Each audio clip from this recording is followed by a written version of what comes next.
VD. സതീശന് police ഞങ്ങൾക്ക് പുല്ലാണ് എന്നതാണ്. വനം പോലീസ് ഉദ്യോഗസ്ഥർക്ക് എതിരെയാണ് എം എം മണിയുടെ ഭാഗത്തു നിന്ന് ഭീഷണി ഉണ്ടായിരിക്കുന്നത്. മര്യാദയ്ക്കല്ലെങ്കിൽ നിയമം കയ്യിലെടുക്കും എന്നതാണ് എം എം മണി പറഞ്ഞിരിക്കുന്നത്. കഴിഞ്ഞ ദിവസവും മുഖ്യമന്ത്രി വി.ഡി. സതീശനെതിരെ എം എം മണിയുടെ പ്രതികരണം ഉണ്ടായിരുന്നു. കാണാനൊക്കെ സുന്ദരനാണ്, പക്ഷേ ചിരിച്ചുകൊണ്ട് കഴുത്തറുക്കും എന്നുള്ളതായിരുന്നു മുഖ്യമന്ത്രിക്കെതിരായ എം എം മണിയുടെ ഒരു പ്രതികരണം നേരത്തെ വന്നത്. നിയമം കയ്യിലെടുക്കും എന്ന് പറയുന്നത് ഭരണഘടനയോട് കൂറും വിശ്വസ്തതയും പുലർത്തും എന്ന് ആവർത്തിച്ച് സത്യപ്രതിജ്ഞ ചെയ്ത രാഷ്ട്രീയ നേതാവാണ് എന്നുകൂടി ആലോചിക്കേണ്ടതുണ്ട്. രാഹുൽ സുരേഷ് വിവരങ്ങളുമായുണ്ട്. രാഹുൽ, വനം പോലീസ് ഉദ്യോഗസ്ഥരെ കൂട്ടത്തോടെ വിമർശിക്കുകയാണ്, അതിനിടയിൽ ഭീഷണിയുമുണ്ട്. എന്താണ് ഇങ്ങനെ പെരുമാറാനും പറയാനുമുള്ള പ്രകോപനം?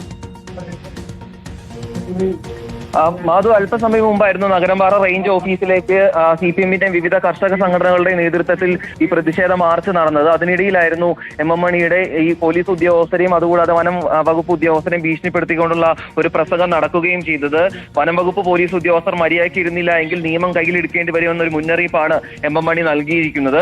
അതുകൂടാതെ പുരവെച്ച് താമസിക്കുന്ന സ്ഥലത്ത് കയ്യേറാൻ വന്നാൽ ഞങ്ങൾ കൈകാര്യം ചെയ്യും, പോലീസ് ഞങ്ങൾക്ക് പുല്ലാണ്, അതുകൊണ്ട് തന്നെ ഫോറസ്റ്റ് ഉദ്യോഗസ്ഥരെയും ആ രീതിയിൽ തന്നെ കൈകാര്യം ചെയ്യേണ്ടി വരുമെന്നൊരു കാര്യമാണ് എം എം മണി പറഞ്ഞു വെക്കുകയും ചെയ്തത്. അതുകൂടാതെ മുഖ്യമന്ത്രി വി.ഡി. സതീശൻ ഉമ്മാക്കി കാണിച്ച് പേടിപ്പിക്കേണ്ട, നിങ്ങളൊക്കെ വീട്ടിൽ, അതായത് പോലീസ് ഉദ്യോഗസ്ഥർക്കും വനം വകുപ്പ് ഉദ്യോഗസ്ഥർക്കും വീട്ടിൽ ഭാര്യയും മക്കളൊക്കെ ഉള്ളതല്ലേ, അതുകൊണ്ട് അവരെ ഓർത്ത് പ്രവർത്തിച്ചാൽ മതി എന്നൊരു മുന്നറിയിപ്പാണ് ഇപ്പോൾ എം എം മണി നൽകുകയും ചെയ്തിരിക്കുന്നത്. എന്തായാലും ഒരു ഇടവേളയ്ക്ക് ശേഷമാണ് എം എം മണിയുടെ ഭാഗത്തുനിന്ന് ഒരു ഭീഷണി പ്രസംഗം വരുന്നത്.